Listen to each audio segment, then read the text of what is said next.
Si Jok-hee, isang byudang nagtatrabaho sa laundry shop ay nakatanggap ng tawag mula sa nagpakilalang assistant manager ng bangko. Matapos ang maraming pagkabigo, naaprubahan na raw ang kanyang loan basta't magbayad siya ng loan application fee. Pagpunta sa bangko kinabukasan, natuklasan niyang hindi tugma ang lalaki sa litrato sa babaeng may kaparehong pangalan na kanyang hinarap. Nang banggitin ni Jok-hee ang binayarang loan application fee, itinanggi ito ng bangko at nilinaw na hindi sila humihingi ng deposito bago ang loan. Doon napagtanto ni Jok-hee na siya ay na-scam, dahilan upang manghina siya at mahirapang huminga sa bilis ng mga pangyayari. Hindi na siya nag-aksaya ng oras at pumunta agad sa presinto para mag-report at ipaliwanag ang nangyari. Nagulat si Detective Park na hahawak ng kaso niya nang malamang 150,000 ang kabuoang halaga ang ipinadala niya sa scammer. Di makapaniwala ang detective na nagpaloko si Jok-hee at di man lang ito nakahalata kahit pa 8 beses na siyang nagpadala ng pera. Nagpaliwanag si Jok-hee na kailangan na niya ang pera.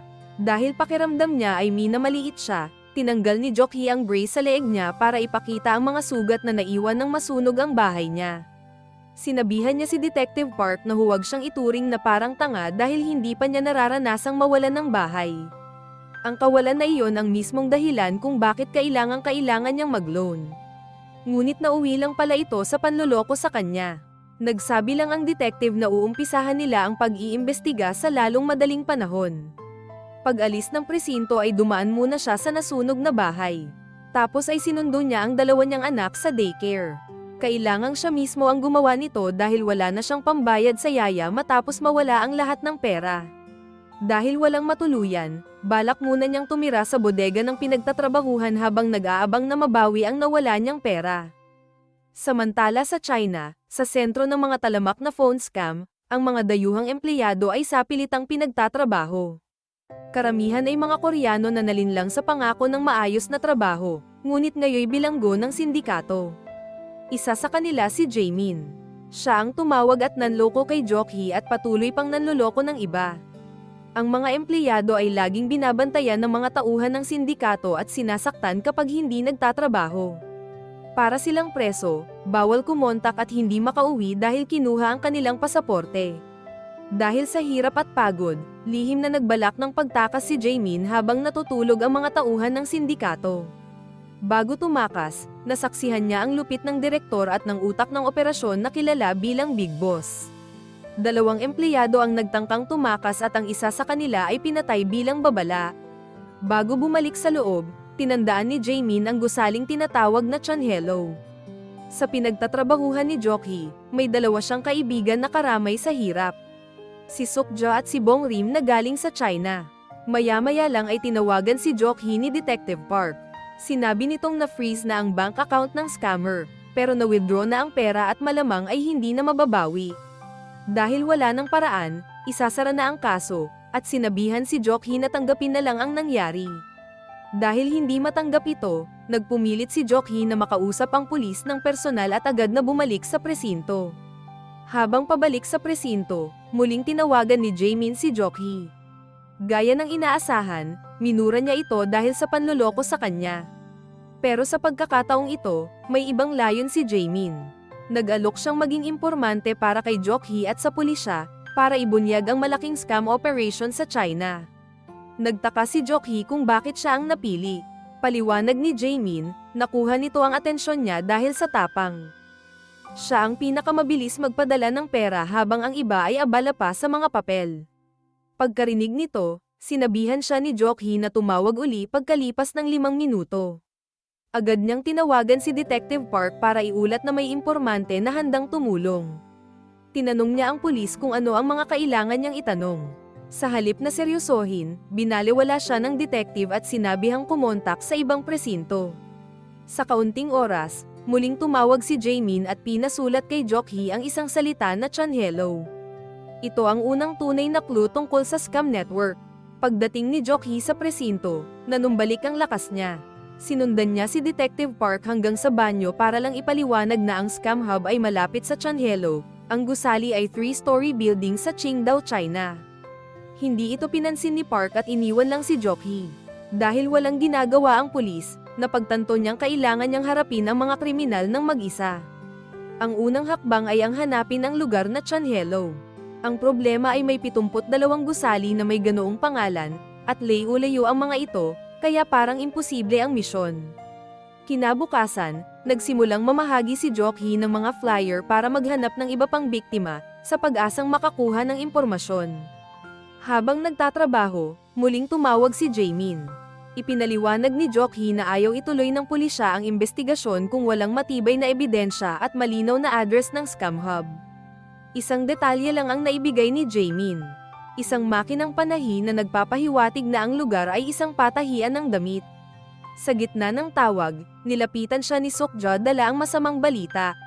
Kukunin ng Child Protective Services ang kanyang 2 anak matapos iulat ng katrabaho na hindi sila naaalagaan mabuti.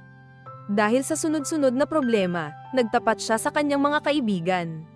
Si Bongrim na taga-China ay nagpaliwanag na hindi ganoon kalayo ang lugar at mararating ng eroplano sa loob ng 1.5 oras.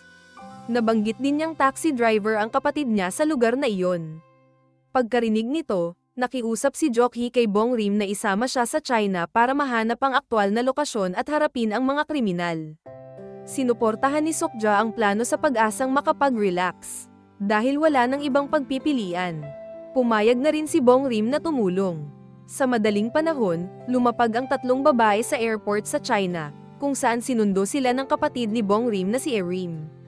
Mula roon ay dumiretso agad sila para suriin ang unang lokasyon. Sa unang gusali, pumasok sina Jokhi at Bongrim habang sina Sukja at Erim ay naiwan sa kotse para kumuha ng mga larawan bilang ebidensya. Sa loob, sinubukan ni Jokhi at Bongrim na ilihis ang atensyon ng isang trabahador gamit ang bagong klase ng tela. Sa halip na tulong, galit ang sumalubong sa kanila, at nauwi ito sa pagkasugat ng 2 daliri ni Bongrim. Lumipat ang eksena sa scam hub kung saan si Jaemin at iba pang mga trabahador ay kasalukuyang naghahapunan. Tinukso ng bangag sa droga na si Gibam ang matabang lalaki kaya naurat ito at sinaktan siya.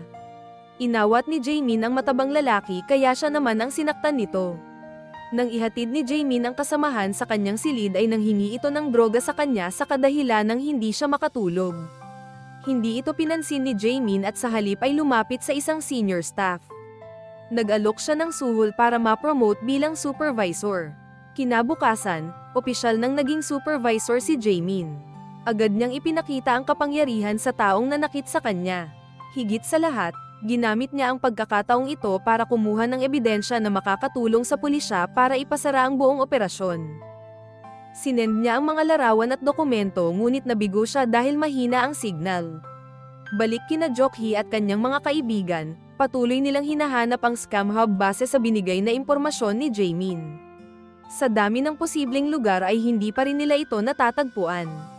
Sa ibang dako, nagtipon ang mga manager ng scam hub, ngunit hindi sumulpot ang pinaka-boss.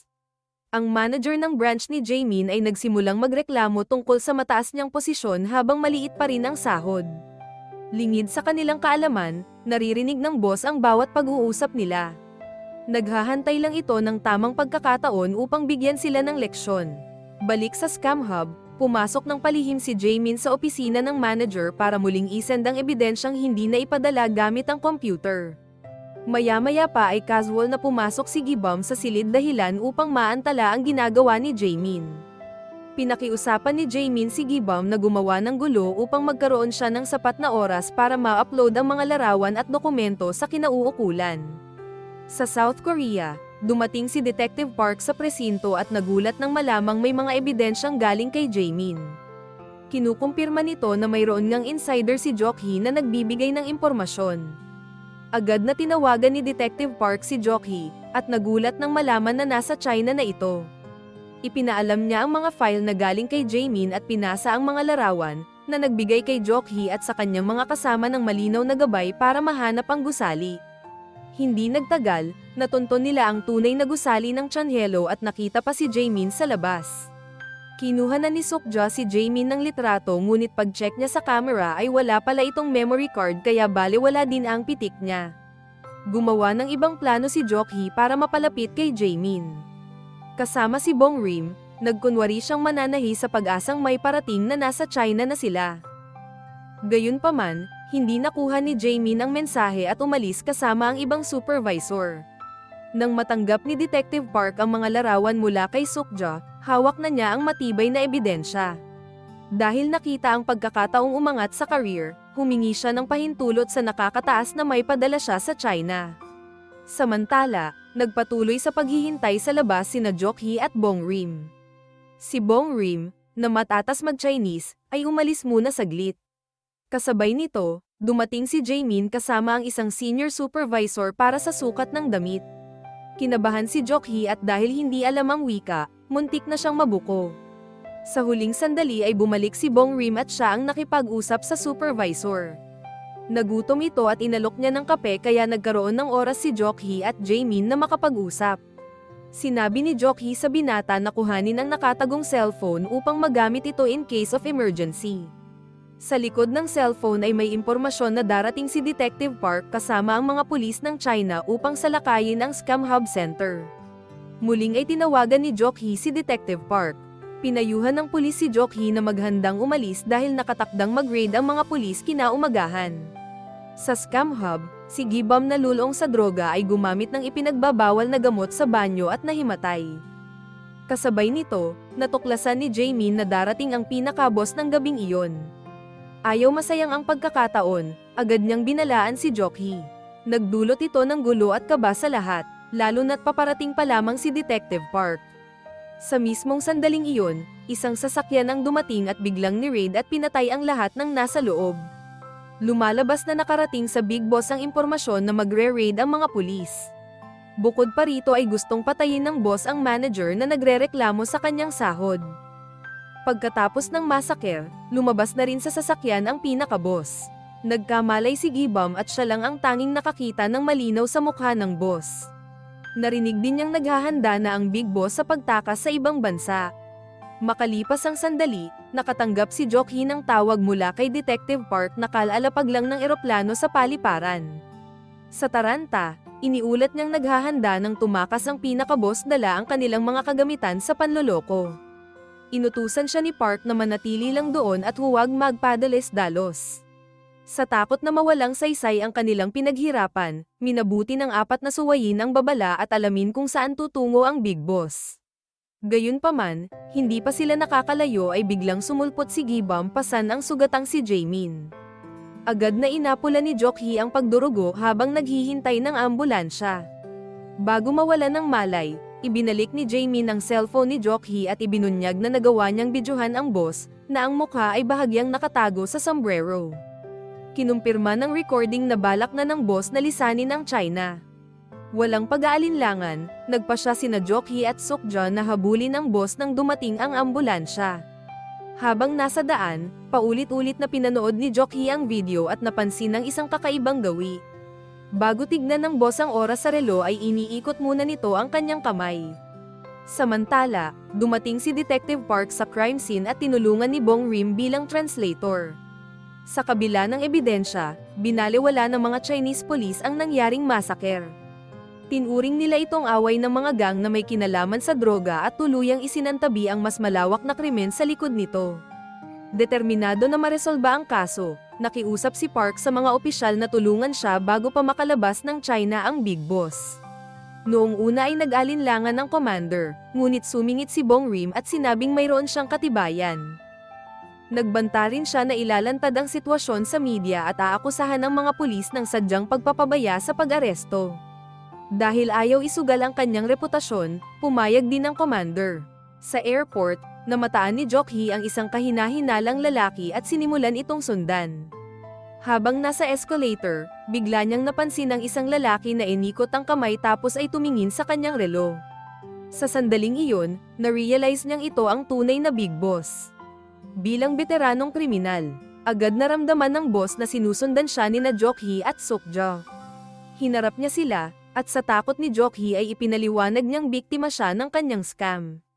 Upang maiwasan ang aberya, nag-abot ang boss ng bayad 3 beses ng halagang nawala sa kanya sa pag-asang matatapos na ang problema. Sa pagkaunawa na hindi na ito tungkol sa pera, hinabol ni Jok-hee ang Big Boss at ibinalik ang malaking halaga. Dahil sa kanyang paglaban, kinaladkad siya sa banyo ng Big Boss at doon ay binugbog siya ng malupit.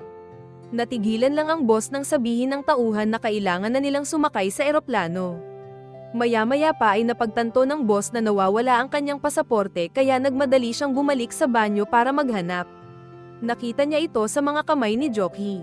Walang pag-aalinlangan, pinunit at nginuya ni Jok-hee ang bahagi ng dokumento upang matiyak na hindi siya makakatakas ng China. Sa tindi ng galit ay sinakal siya ng Big Boss upang tuluyan na siyang patahimikin. Sa huling sandali ay dumating ang mga pulis kasama si Detective Park. Agad na naaresto ang Big Boss at ang kanyang tauhan upang mabulok na ang mga ito sa bilangguan. Tinulungan ng detective ang sugatang si Jok-hee hanggang sa dumating ang mga kaibigan nito. Makalipas ang ilang araw, si Jaemin, na nagpapagaling na sa kanyang mga sugat, ay ibinunyag ang lahat tungkol sa operasyon ng boss. Samantala, nilapitan si Jok-hee ng abogado ng boss at inalok ng $300,000 kapalit ng pag-urong ng mga sakdal. Tumanggi siya ng walang pag-aalinlangan at nanindigan sa kanyang desisyon. Sa pag-uwi gamit ang laundry van, tinawagan ni Jok-hee ang kanyang mga anak na kasama na nina Sukja at Bong-rim. Sa huli, matagumpay niyang nabalik sa kanyang pangangalaga ang mga anak at unti-unting binuong muli ang kanyang nasirang buhay.